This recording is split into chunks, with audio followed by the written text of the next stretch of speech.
नमस्कार दोस्तों, स्वागत है आप सभी का आपके अपने YouTube channel all exam guide गुरु पर। दोस्तों, इस वीडियो में आपके लिए 30 चुनिंदा साइंस के क्वेश्चंस मैं लेकर आया हूं। रेलवे के एग्जाम डेट आ गई है। एसएससी में जो भी एग्जाम में क्वेश्चन पूछे गए थे, अपने वीडियो में से बहुत क्वेश्चंस पूछे गए हैं। दिल्ली पुलिस के, राजस्थान में, बिहार दरोगा के, कई स्टेट में जो एग्जाम हुए हैं, अपनी क्लास के वीडियो में से कई क्वेश्चन पूछे जा रहे हैं। एग्जाम में आए हुए उन क्वेश्चन को आप कमेंट में खुद चेक कर सकते हैं। स्टूडेंट खुद कमेंट करके बता रहे हैं। अगर आपने इस वीडियो को अभी तक नहीं देखा है तो पूरा वीडियो देखिए और चेक कर लीजिए क्या ये क्वेश्चन आपने याद कर लिए हैं, क्योंकि ये क्वेश्चन एग्जाम में पूछे गए हैं और आने वाली परीक्षा में पूछे जाएंगे। तो याद करके आपके नंबर अच्छे स्कोर के रूप में आप ला सकते हैं। तो चलिए शुरू करते हैं। 30 क्वेश्चन जनरल साइंस के मिक्स क्वेश्चन है, इंपॉर्टेंट है। वीडियो स्किप मत करिएगा, अंत तक देखिएगा और अपने दोस्तों को भी शेयर कर लीजिएगा। स्टार्ट करते हैं। सबसे पहला प्रश्न ये रहा स्क्रीन पर। क्वेश्चन नंबर 1 आपसे पूछा गया है, किस बिंदु पर फ़ारेनहाइट तापक्रम सेंटीग्रेड तापक्रम का दोगुना हो जाता है। या दोस्तों, किस बिंदु पर फ़ारेनहाइट तापक्रम जो है सेंटीग्रेड तापक्रम का दोगुना हो जाता है।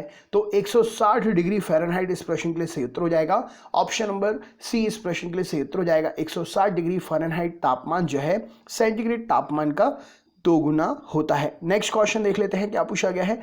निम्न में से किसमें शून्य इलेक्ट्रॉन सजातीयता होती है। निम्न में से किसमें शून्य इलेक्ट्रॉन सजातीयता होती है। साइंस का, केमिस्ट्री का ये क्वेश्चन है और यहाँ पर सही उत्तर हो जाएगा नियॉन। ऑप्शन नंबर डी इस प्रश्न के लिए सही उत्तर हो जाएगा। नियॉन में शून्य इलेक्ट्रॉन सजातीयता होती है। अगला प्रश्न देख लेते हैं क्या पूछा गया है। क्वेश्चन है आपके सामने, सर्वाधिक प्रकाश संश्लेषित क्रियाकलाप कहाँ चलता है। राइट आंसर क्या हो जाएगा। प्रकाश संश्लेषित क्रियाकलाप जो है इनमें से किस रंग के क्षेत्र में होता है। तो सही उत्तर हो जाएगा प्रकाश के लाल और नीले रंग के क्षेत्र में। ऑप्शन नंबर ए यहां पर सही उत्तर हो जाएगा। प्रकाश के लाल और नीले रंग के क्षेत्र में सर्वाधिक प्रकाश संश्लेषण क्रियाकलाप जो है चलता है। अगला प्रश्न देख लेते हैं क्या पूछा गया है। क्वेश्चन है, चमगादड़ अंधेरे में उड़ सकती है, कारण क्या है। चमगादड़ जो होती हैं वो अंधेरे में उड़ सकती हैं, इसका कारण क्या है। तो चमगादड़ अंधेरे में इसलिए उड़ सकती हैं क्योंकि वे अति तीव्र ध्वनि तरंगे पैदा करती हैं जो उसका नियंत्रण करते हुए उड़ती हैं, दिशा का पता लगाती हैं। ऑप्शन नंबर सी इस प्रश्न के लिए सही उत्तर हो जाएगा। नेक्स्ट क्वेश्चन देखते हैं क्या पूछा गया है। आधुनिक आवर्त सारणी में वर्गों की कुल संख्या कितनी है। आधुनिक आवर्त सारणी में वर्गों की कुल संख्या कितनी है। तो राइट आंसर क्या हो जाएगा। आधुनिक आवर्त सारणी में कुल 18 वर्ग हैं। ऑप्शन नंबर सी इस प्रश्न के लिए सही उत्तर हो जाएगा। आधुनिक आवर्त सारणी में 18 वर्ग हैं। अगला प्रश्न देख लेते हैं। क्वेश्चन है आपके सामने, क्लोरोफिल में कौन सा पॉर्फिरिन होता है। क्लोरोफिल में कौन सा पॉर्फिरिन होता है। तो राइट आंसर हो जाएगा क्लोरोफिल में मैग्नीशियम पॉर्फिरिन होता है। ऑप्शन नंबर ए इस प्रश्न के लिए सही उत्तर हो जाएगा। अगला प्रश्न देखते हैं। क्वेश्चन है, चंद्रमा पर धरातल से दूर विस्फोट सुनाई नहीं पड़ता, इसका कारण क्या है। तो चंद्रमा पर धरातल से दूर विस्फोट नहीं सुनाई पड़ता, इसका मुख्य कारण है वायुमंडल की अनुपस्थिति का होना, यानी कि वायुमंडल चंद्रमा पर नहीं है, इसीलिए वायुमंडल की अनुपस्थिति के कारण चंद्रमा पर धरातल से दूर विस्फोट सुनाई नहीं पड़ता है। ऑप्शन नंबर ए यहां पर सही उत्तर हो जाएगा, वायुमंडल की अनुपस्थिति के कारण। नेक्स्ट क्वेश्चन देखते हैं क्या पूछा गया है। सबसे हल्की धातु क्या है। इंपॉर्टेंट है, बहुत पूछा जाता है ये क्वेश्चन। सबसे हल्की धातु क्या है। तो राइट आंसर हो जाएगा लिथियम जो है सबसे हल्की धातु है, सही उत्तर हो जाएगा लिथियम इस प्रश्न के लिए सही उत्तर। नेक्स्ट क्वेश्चन देखते हैं क्या पूछा गया। अगला प्रश्न, पौधों व पेड़ का खाना तैयार करने की प्रक्रिया क्या कहलाती है। पेड़ पौधे जो अपना खाना तैयार करते हैं उसकी खाना तैयार करने की प्रक्रिया क्या कहलाती है। तो पेड़ पौधे जो अपना खाना तैयार करते हैं उसके खाना तैयार करने की प्रक्रिया जो है फोटोसिंथेसिस कहलाती है। ऑप्शन नंबर बी इस प्रश्न के लिए सही उत्तर हो जाएगा। फोटोसिंथेसिस इस प्रश्न के लिए सही उत्तर है। नेक्स्ट क्वेश्चन देखते हैं, विमानों के आंतरिक भागों की सफाई में किसका प्रयोग करते हैं। क्या उत्तर हो जाएगा इस प्रश्न के लिए। विमानों की आंतरिक भागों की सफाई में किसका प्रयोग किया जाता है। तो विमानों की आंतरिक भागों की सफाई में जो है पराश्रव्य तरंगों का प्रयोग करते हैं। ऑप्शन नंबर ए इस प्रश्न के लिए सही उत्तर हो जाएगा। पराश्रव्य तरंगों का प्रयोग विमानों की आंतरिक भागों की सफाई में किया जाता है। नेक्स्ट क्वेश्चन देखते हैं क्या पूछा गया है। आवर्त सारणी के क्षैतिज स्तंभों को क्या कहते हैं, बताइए। आवर्त सारणी के क्षैतिज स्तंभों को क्या कहा जाता है। तो यहाँ पर सही उत्तर हो जाएगा आवर्त सारणी के क्षैतिज स्तंभ जो हैं आवर्त कहलाते हैं। राइट आंसर आवर्त इस प्रश्न के लिए सही उत्तर हो जाएगा। अगला प्रश्न देख लेते हैं क्या पूछा गया है। हरे रंग का पदार्थ जो पौधों में प्रकाश संश्लेषण करता है निम्नलिखित में से कौन सा है। हरे रंग का पदार्थ जो पौधों में प्रकाश संश्लेषण करता है निम्न में से कौन सा है। तो हरे रंग का पदार्थ जो पौधों में प्रकाश संश्लेषण करता है क्लोरोफिल है। ऑप्शन नंबर क्लोरोफिल इस प्रश्न के लिए सही उत्तर हो जाएगा। नेक्स्ट क्वेश्चन देखते हैं, ध्वनि का तारत्व किस पर निर्भर करता है। क्या उत्तर हो जाएगा? ध्वनि का तारतम्य जो है किस पर निर्भर करता है? तो ध्वनि का तारतम्य जो है ध्वनि की आवृत्ति पर निर्भर करता है। राइट आंसर हो जाएगा ध्वनि की आवृत्ति पर ध्वनि का तारतम्य जो है निर्भर करता है। नेक्स्ट क्वेश्चन देखते हैं क्या पूछा गया है। प्रत्येक आवर्त का प्रथम सदस्य कौन होता है? प्रत्येक आवर्त का प्रथम सदस्य कौन होता है? तो राइट आंसर हो जाएगा प्रत्येक आवर्त का प्रथम सदस्य एक क्षार धातु होता है। Option number A, option number D यहां पर सही उत्तर हो जाएगा। एक क्षार धातु प्रत्येक आवर्त का प्रथम सदस्य होता है। अगला क्वेश्चन देख लेते हैं क्या पूछा गया है।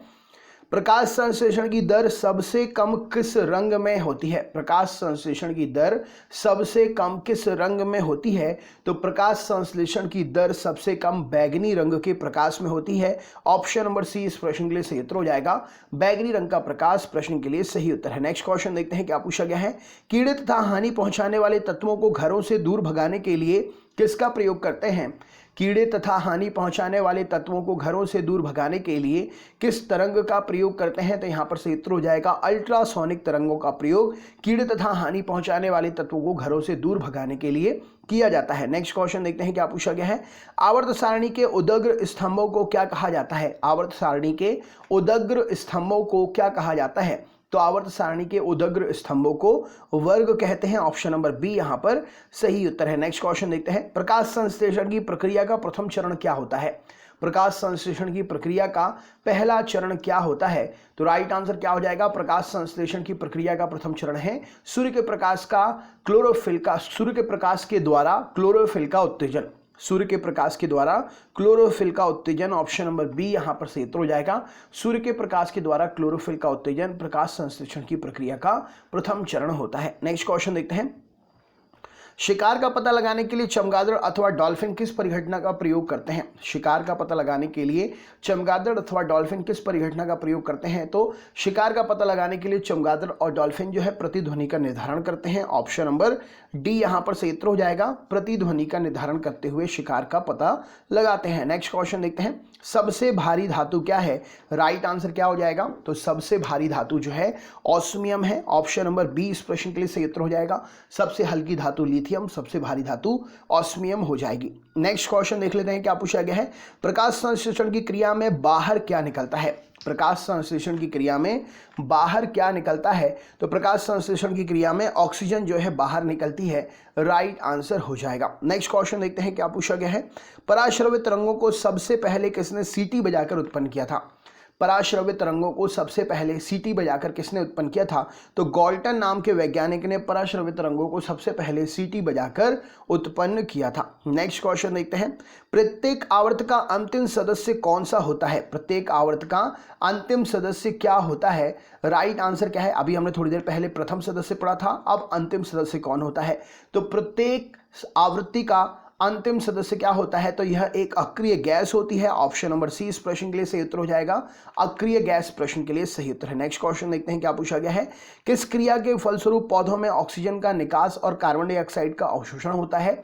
किस क्रिया के फलस्वरूप पौधों में ऑक्सीजन का निकास और कार्बन डाइऑक्साइड का अवशोषण होता है? तो किस क्रिया के फलस्वरूप होता है? तो प्रकाश संश्लेषण। ऑप्शन नंबर ए यहां पर सही उत्तर हो जाएगा। प्रकाश संश्लेषण प्रक्रिया के स्वरूप ऑक्सीजन का निकास होता है और कार्बन डाइऑक्साइड का अवशोषण होता है। नेक्स्ट क्वेश्चन देखते हैं क्या पूछा गया है। पराश्रव्य तरंगें मनुष्यों के द्वारा क्या हो सकती हैं? पराश्रव्य तरंगें जो हैं मनुष्यों के द्वारा कैसी होती हैं? तो पराश्रव्य तरंगें मनुष्यों के द्वारा नहीं सुनी जा सकती हैं। राइट आंसर हो जाएगा ऑप्शन नंबर बी। मनुष्य श्रव्य तरंगें सुन सकता है जिसकी आवृत्ति 20 से 20,000 हर्ट्ज होती है। 20,000 हर्ट्ज से ज़्यादा जो है पराश्रव्य हो जाती है और 20 हर्ट्ज से कम जो होती है अपश्रव्य होती है। तो अपश्रव्य और पराश्रव्य दोनों नहीं सुन सकता, सिर्फ श्रव्य सुन सकता है जो 20 से 20,000 हर्ट्ज के बीच की ध्वनि होती है। नेक्स्ट क्वेश्चन देखते हैं। आधुनिक आवर्त सारणी में तत्वों के वर्गीकरण का आधार क्या है? आधुनिक आवर्त सारणी में तत्वों के वर्गीकरण का आधार क्या है? तो परमाणु संख्या है। ऑप्शन नंबर परमाणु संख्या इस प्रश्न के लिए सही उत्तर हो जाएगा। पौधों में होने वाली क्रियाओं में से इसका तापमान कम करती है वो क्रिया कौन सी है? तो पौधों में होने वाली क्रियाओं में वाष्पोत्सर्जन जो क्रिया होती है वो पौधे का तापमान जो है कम करती है। राइट आंसर हो जाएगा। नेक्स्ट क्वेश्चन देखते हैं क्या पूछा गया है। पराश्रव्य तरंगें वे ध्वनि तरंगें हैं जिनकी आवृत्ति कितनी होती है? तो अभी मैंने बताया था 20 किलो हर्ट्ज से ज़्यादा या 20,000 हर्ट्ज से ज़्यादा। 1 किलो में 1000 होते हैं ना, तो 20 किलो हर्ट्ज से ज़्यादा हो या 20,000 हर्ट्ज से ज़्यादा हो, ये पराश्रव्य तरंगे कहलाती हैं, ये मनुष्य नहीं सुन सकता है। नेक्स्ट क्वेश्चन देखते हैं क्या पूछा गया है। निम्नलिखित में से किस वैज्ञानिक ने पोलोनियम तत्व की खोज की थी? निम्न में से कौन से वैज्ञानिक ने पोलोनियम की खोज की थी? तो पोलोनियम की खोज जो है मैरी क्यूरी ने की थी। ऑप्शन नंबर बी इस प्रश्न के लिए सही उत्तर हो जाएगा। मैडम क्यूरी केमिस्ट्री और फिजिक्स दोनों क्षेत्रों में इनके लिए नोबेल पुरस्कार मिला हुआ है। नेक्स्ट क्वेश्चन देखते हैं क्या पूछा गया है। अगला प्रश्न, पत्तियों के दो मुख्य काम कौन से होते हैं? पत्तियों के दो मुख्य काम कौन से होते हैं? तो पत्तियां जो है प्रकाश संश्लेषण और वाष्पोत्सर्जन, ये दोनों ही काम करती हैं। राइट आंसर हो जाएगा। अच्छा, अभी मैंने आपको बताया था कि अपश्रव्य तरंगे कौन सी तरंगे होती हैं, इसमें से कौन सा ऑप्शन सही होगा कमेंट बॉक्स में शेयर करिए। चैनल पर अगर आप नए हैं तो चैनल को सब्सक्राइब करना बिल्कुल भी मत भूलना। अगर एग्जाम पास करना है, एग्जाम में मेरिट में नाम लेकर आना है, एग्जाम में क्वालिफाइंग करना है, तो आपको हमारे चैनल से जुड़ा रहना पड़ेगा, क्योंकि हम आपके लिए अपडेटेड क्वेश्चंस वीडियोस लेकर आते रहते हैं। टॉपिक वही आएगा आपके लिए एग्जाम में जो आपसे जरूरत है पूछे जाने की, और सिलेबस में दिया हुआ है, तो पढ़ना वही है जो 99% अभी तक आ रहा है। सिर्फ 1% क्वेश्चन चेंज होंगे, तो वो भी हम आपके लिए बता देंगे। तो पुराना सिलेबस तो पूरा एकदम रट डालिए, और नए सिलेबस के आपको वीडियोस पर डे मिलते ही रहते हैं। तो अपने दोस्तों को भी लिंक शेयर कर देना, आप भी चैनल सब्सक्राइब कर लेना, बेल आइकन ऑन कर लेना, और वीडियो लाइक करना ज़रूर, ठीक है। और 10-15 दोस्तों को कम से कम इस वीडियो को ज़रूर शेयर करना। तो चलिए दोस्तों, मिलते हैं नेक्स्ट वीडियो में। तब तक के लिए बहुत बहुत धन्यवाद। आपका दिन शुभ हो।